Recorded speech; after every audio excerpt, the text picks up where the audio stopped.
My name is Sergey, and today we're going to talk about package quality assurance. I have actually a lot to say, so it is high chance that we will not be able to ask any questions, and so fasten your seatbelts. We are running. So I'm from Russia, from a city called Yekaterinburg, which is placed near Ural Mountains. And also we have a monument about border between Europe and Asia, and I live with my wife and 3 dogs that were adopted, and one of them really missed me home. And I'm working in a company called Evil Martians. We are mostly focused on driving your startup at warp speed. And the only way we could achieve such results is open source, contributions, and open way of work, which we call Cult of Martians. So the problem definition. As I said, today we build business software using a lot of open source dependencies. And let me show you some statistics about Ruby open source. So here is the data about 7th year, and it's the usage of Ruby gems. So the first line here is the total usage of open source Ruby packages. We have here a community of 90,000 contributors and around 100,000 projects. And it's pretty okay, but if we'll remove only 1 percentile here, which I mean the 1% of the most highly adapted projects, we'll see that actually a number of downloads drops, and while the number of projects changed only by 1,000, and number of contributors also dropped drastically. And actually the problem reveals when we see the last line, where we have still 100 millions of downloads of packages, while we have more than 100,000 of projects, and number of contributors is much less. So we have less than half of a developer per project.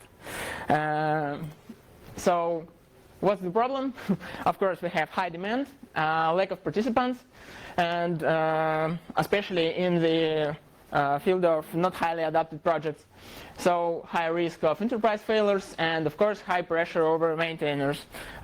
Also, I want you to compare that we have only less than half of maintainer per not highly adapted project versus 20 contributors for highly adapted projects. Yeah, a couple of words why I'm doing such research. A while ago, I created a project called Assert. It's open source, and it helps you whether you decide to add or remove some open source dependency. So let me show you how it works. So this is the main page, and we see here a score about maintenance, about popularity of the project, and maturity is just combination of those groups. We have metrics for each group, and each metric has the score. How the scoring system works, pretty simple. I've just gathered information about every open source project developed in Ruby, measured the metrics, and divided values in 5 groups, A to F. And then I'll be able to find the distance between current project values and some of the group. The name of the group, actually the score. So it works for the metric and for group of metrics.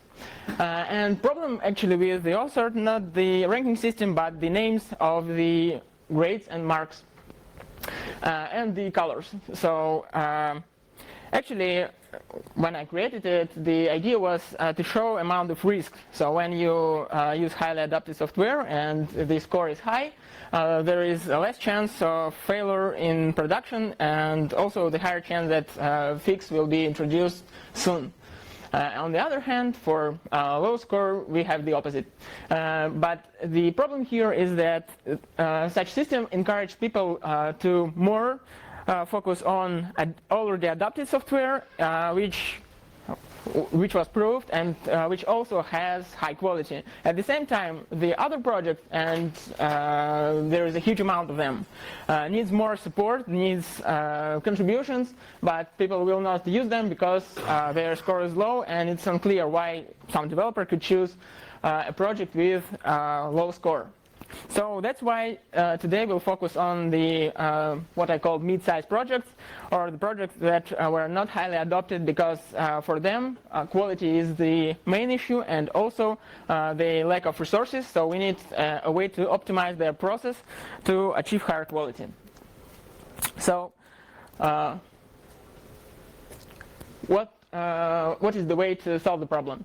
At first we need to understand what quality is and how we could measure it. Then we need some kind of risks model which will show us how we could actually action in this field. So when we know risks and we know some measurements, we could make decision about how to behave in the process, so we could improve end user experience. So when I started, I found existing research, of course, and here are my complaints about it. Most of the papers were outdated, another were too specific, and that doesn't mean that they were not good, but they were not applicable.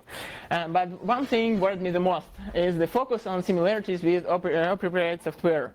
So those papers tried to apply techniques from appropriate software to the open source, and let me show you why it will not work, especially to mid-sized projects. So let's say we have some business application. We have a customer which pays us money, which creates obligations, requirements, but at the same time gives us resources. So customer is the source of requirements. We could gather them and then try to spend some of the resources to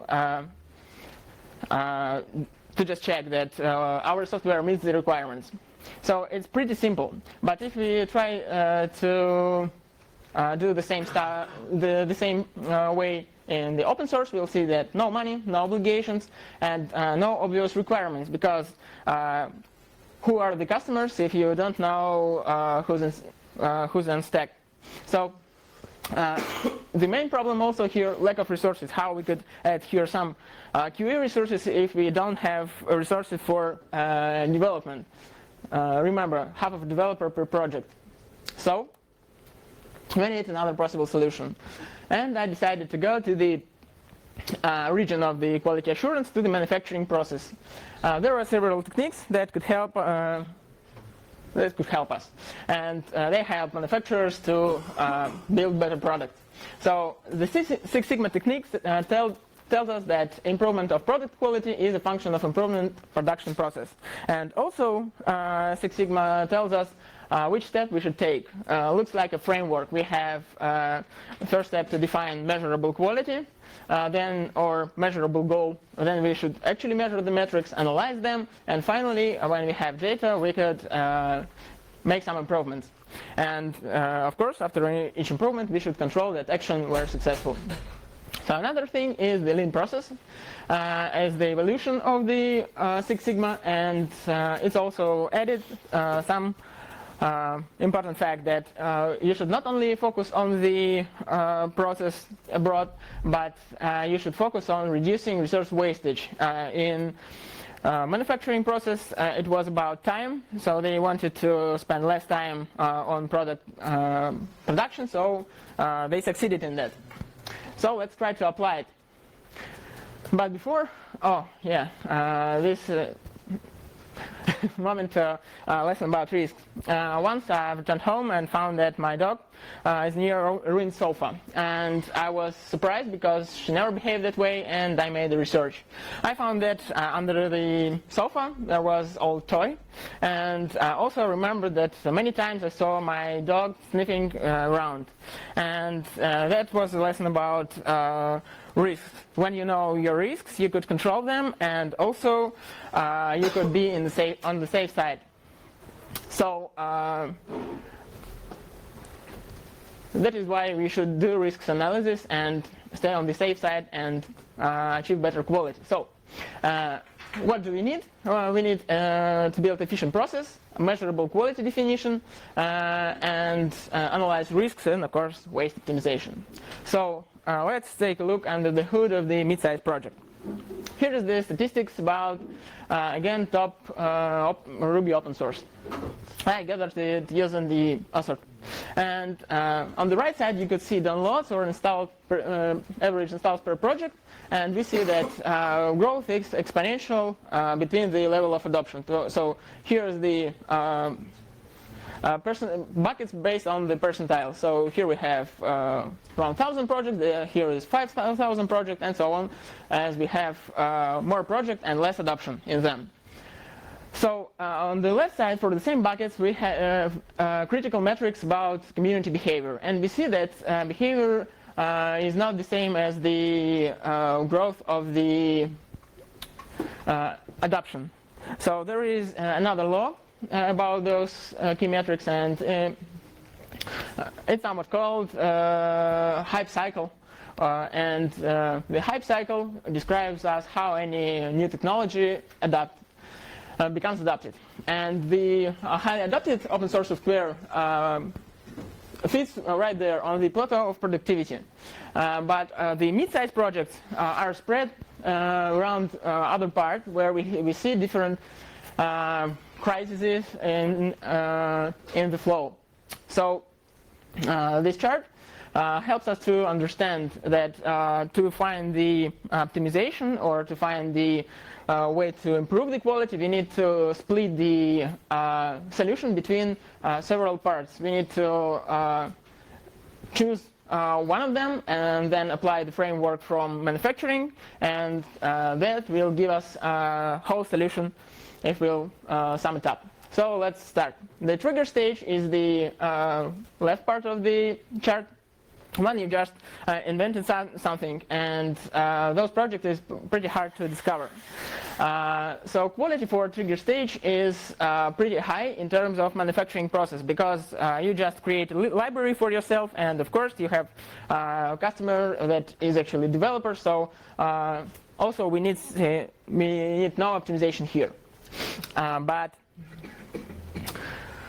when the technology and became more popular, we have here some risks.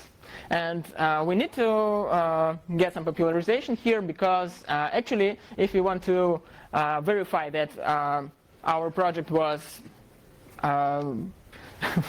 make any sense, we need to have enough number of users who will say that, yeah, I will use it. So let's say we have here for the project 100 customers or users and still one developer.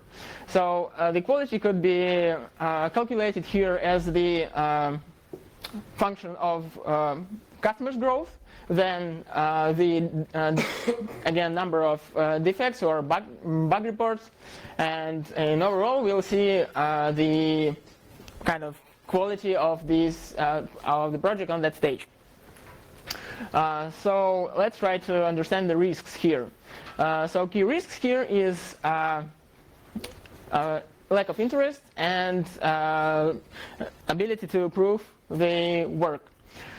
So of course on that stage we need to focus on cultivating interest, so we need to write some articles or posts, or at least sharing it with friends and with others. And the other thing is the feedback, especially negative feedback, we should work on. But also we could here optimize our resources. We could define initial requirements and just close, for example, half of the bug reports because they do not meet the initial requirements. So we've got some optimization, and if we fix the bugs, fortunately we have some growth and we have a stable number of users. So we have here some modest adoption. We are ready for optimization because we closed many bugs till now, and we somehow proved the solution for a particular group of users. So let's try to understand the quality on that stage. Here we have more number of customers. We still have around one developer, and for now, we are ready to focus on feature requests. As I suggested previously, we were mostly focused on bug fixes. That means that we have a lot of open feature requests, and that is why we should focus on source quality. And sometimes, when the amount of adoption grows, you also need to focus on solution optimization. So let's try to understand the risks. The risk here is sustainability, because when you have 1,000 users, you actually couldn't just you couldn't just leave the project, but you could help other maintainers and contributors if you will decide actually to leave. So I suggest to write source documentation to cover this as a risk. And the second thing, make it right, or introduce here more features, and also, as I said, improve the source quality by known techniques. And optimization here is also available. It's available in case of overgrown scope, when you don't know which of the features you could choose. You could define strict feature requirements. So finally, if you have closed enough feature requests and made all these actions, so hopefully you will be on productivity stage and you're very close to the highly adapted open source software. So somehow we've got to the point where we could understand how to improve the quality of the mid-sized project on each stage. Also, the ideas that I expressed right now pretty briefly, I expressed in the document called maturity model, and I'll share them in the end. And you could try to discover maybe something interesting for you. So let's try to define the quality overall in measurable way. So measurable way is to say that we could measure the community or adoption. We could measure docs, implementation, and support. So finally, we could somehow create a tool that will show us some clue about what quality of the project is, especially as we know that amount of research around the documentation checks, implementation quality checks is pretty huge. But I want you to focus on another moment. It is the idea that we could simplify our function. If you'll say that actually implementation, documentation, support, this is all the community button, not the growth of community, it's the community behavior.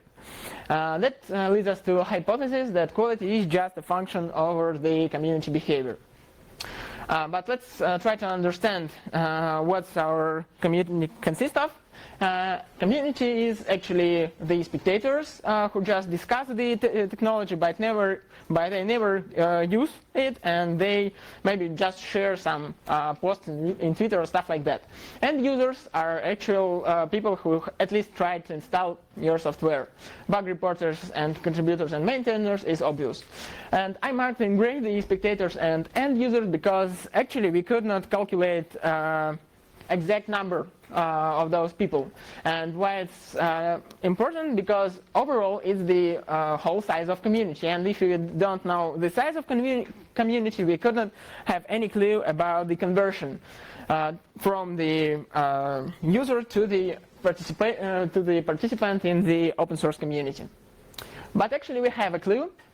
And here is the table about bundler conversion. And bundler is just one of the packages in Ruby.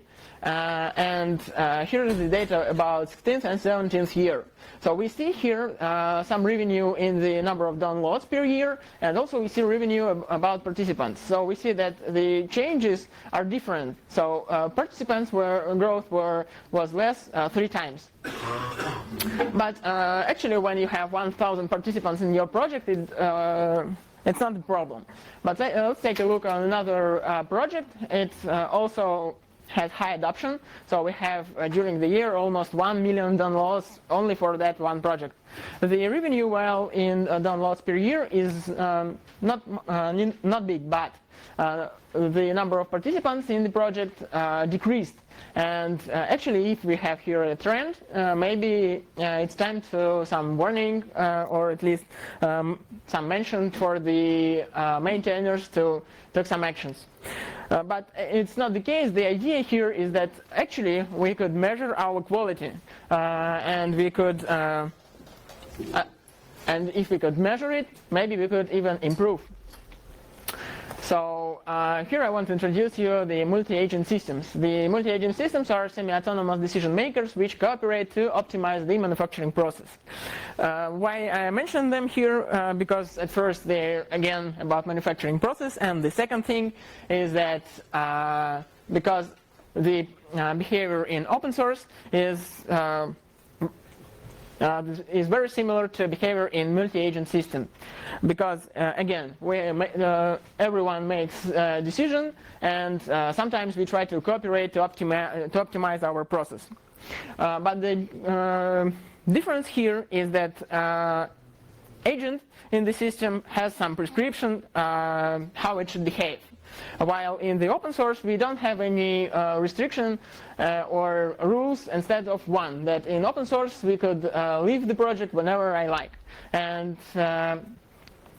that means that maybe it's time to introduce some general prescription for the open source at all to make it more obvious for any participant, even for a spectator or end user, how it could affect the overall community behavior.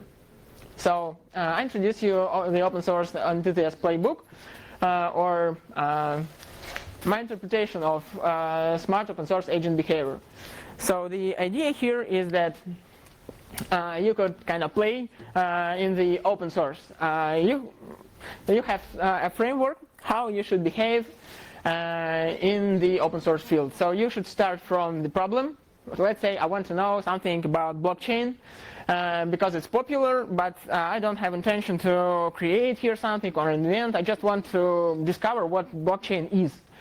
So I go to the empathy axis, and I'm here around the curiosity part, and that means that the role that I will choose preferably is the spectator or user, which could give me the better experience. So the second axis helped me to understand the focus group of the project. So you see here the names of the maturity stages that we passed, and I just need to answer the question what I'm interested in the innovation in some field or on efficiency innovation, some scaling or stuff like that.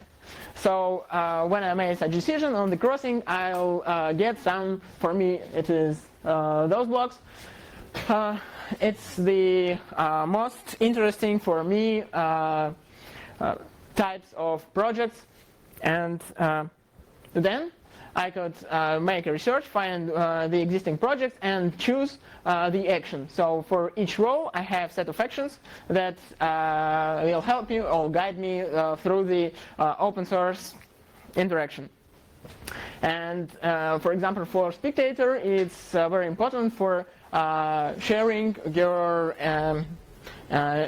impressions over the, for example, reading the documentation or reading of some article that was mentioned in your README and stuff like that.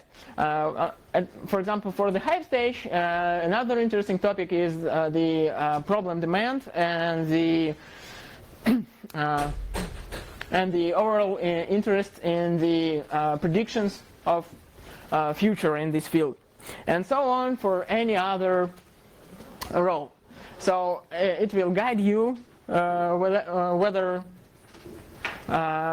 whether you decide to contribute or just to know something, how to have fun, how to learn something, and at the same time how to help open source community just as a side product.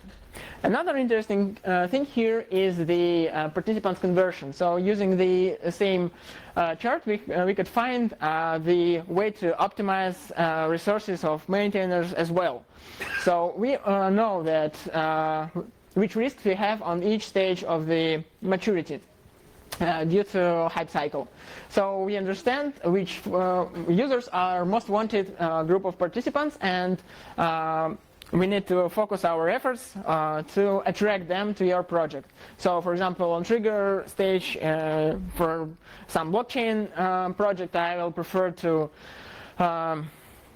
write some fancy README, add here some maybe movies or images, and it will help me to get to the hype stage. On the hype stage, I should also introduce maybe some how-tos or different articles that shows how simple it's to install and to try the particular solution, and so on. And while we focus on the particular group, we grow the more harmonious solution, more harmonious community, which also will help us to, in more efficient way, to go to the group of highly adopted open source.